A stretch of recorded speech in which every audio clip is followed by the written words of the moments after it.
Hello, welcome to today's podcast. I am Taylor Jackson, and again, as always, no fancy intro music. Let's get right to it.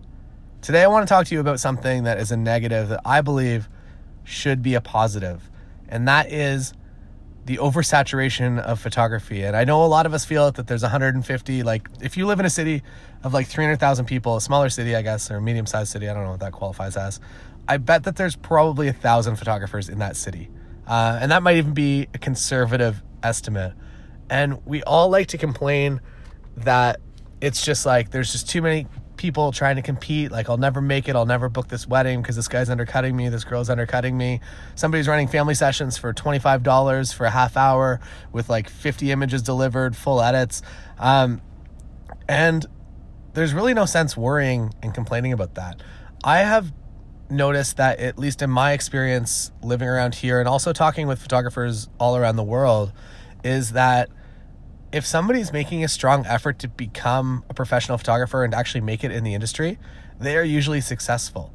The people that I see not becoming successful are the ones that are just so busy with a 70-hour week or an 80-hour week day job, and they are working their 2 or 3 hours on photography on the weekend, and they're complaining about the fact that the industry is so oversaturated that they're never going to make it.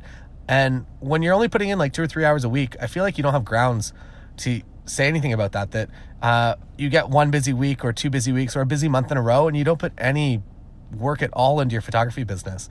If somebody is making a strong effort at that, at a business, a photography business, and I feel like that's at least 3 or 4 hours a day into their photography business. And I'm not talking about Monday to Friday. I'm talking about all week. The more consistent you are, the more you create content, the more you network with people, the more that you DM people, the more you try to set up shoots, the more florists you contact, the more decorators you contact, the more local influencers you try to work with, the more events you go out to, the more weddings you just invite yourself to. We've actually done this we were at in where were we? Punta Cana, Dominican Republic, and we were in the pool with a couple that was getting married, and we just invited ourselves to photograph their wedding. This was a bunch of years ago now. But you can find jobs. If you're young and scrappy in the industry, it's very easy for you to come up with a lot of work, especially if you're able to put the time in. And I know that not all of us are fortunate enough to be able to put maybe 4 or 5 hours a day into, if this is your second business. But if you are able to do at least a couple, do everything that you can, because the time that you put in now is going to be worth the payoff in the future. So back to oversaturated industries and why it's actually, I think, a very good thing.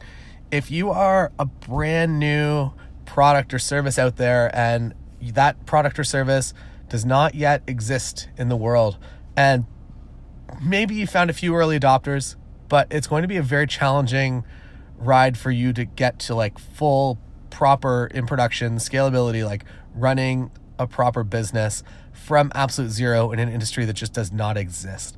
So as photographers, there is already a market. There's already a wedding photography market. There's already a commercial photography market. There's already people that are social media that just want photos of themselves to put on social media. All of these markets already exist. And yes, there are a lot of people in them, but there is space for you, and there's proven track record and people before you have already made the market for you. So you just get to plug yourself into it and outwork them in the beginning, because if somebody's been established for years, there's a pretty good chance that they are probably laying off their marketing efforts. I'm speaking from experience. This is me. They get lazy when you get complacent, I guess. Maybe complacent's the wrong word, but when you're comfortable, when you're booking, I'm shooting 72 weddings this year, I am pretty happy at that level. And that is 72 weddings really without much marketing.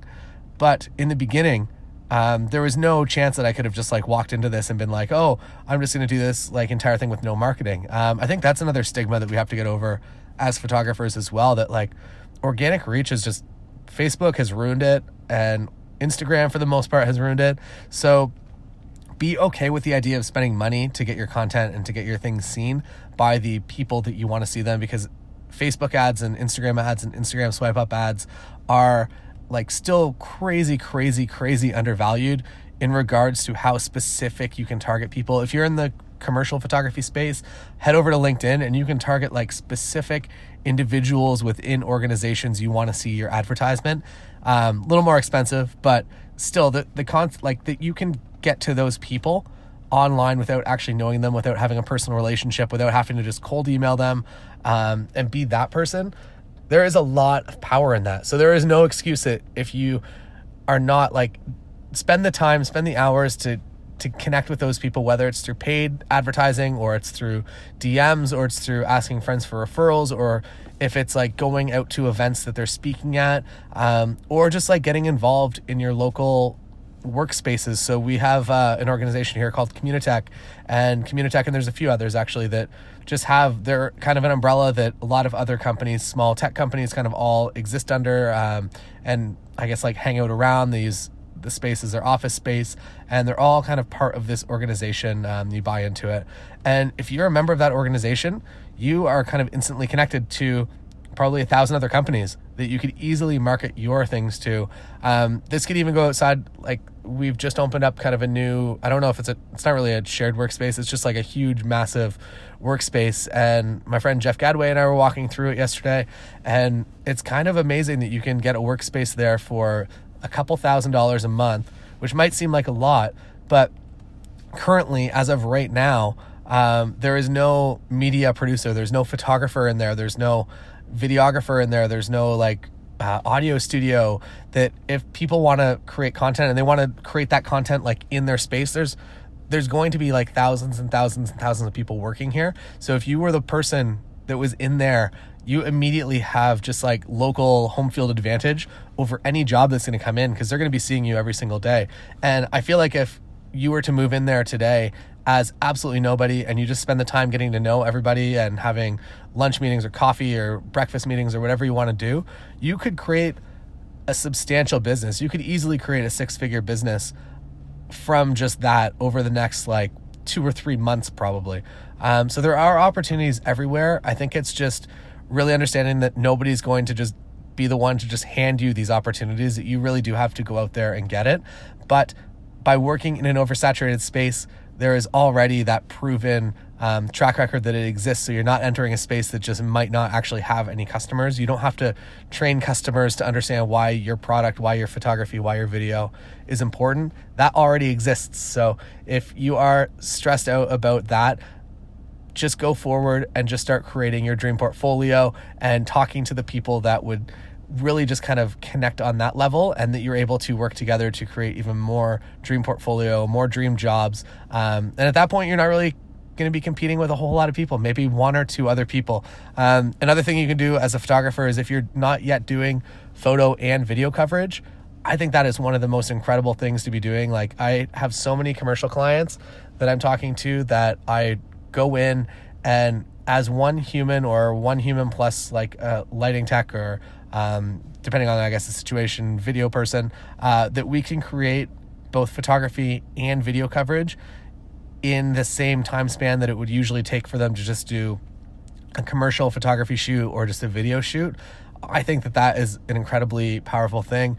Another thing that you can do to just like really kind of outwork everyone is to go out and just start creating small documentaries within the realm of space that you think that you would like to work in. That if you want to work in the startup space, just go and start following founders around for a day and do a day in the life series, or do just an image series of everyone that's important in your city, that if you reach out to them and you already have a couple people on board, a lot more people are going to be ready to jump as well. If you're giving them and making them look important and quote unquote famous, then you're gonna have an even better chance of everyone getting back to you. So know that everybody wants to be famous, and that if you reach out to them and you create an opportunity for them to be that person, I'm going to say 85% of people are going to get back to you, and they're going to be pretty excited. There's going to be the other percentage that's maybe a little bit more reserved, that doesn't really want that attention.